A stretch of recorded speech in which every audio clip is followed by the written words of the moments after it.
উপরের এই গানটার যদি কোনো বাংলা ভাষণ হতো তাহলে কেমন হতো?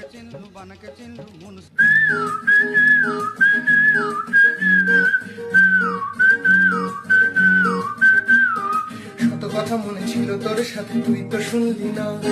যন্ত্রণা দিয়ে গেলি শুধু তুই, ইশারা বুঝলি না। স্মৃতিগুলো আজ তোর চোখে বুঝি ঝাপসা হয়েছে সব। আমার জীবনে তুই ছিলি যেন পাখিদের কলরব। তোর নামে লেখা কবিতাগুলো একলা হয়ে গেল, আর আগুনের তাপে পুড়ে হৃদয় ছাই হয়ে গেল রে ননি। ছি ছি ছি ছি ছি ছি রে ননি, ছি ছি ছি ছি রে ননি, ছি রে ছি রে ছি।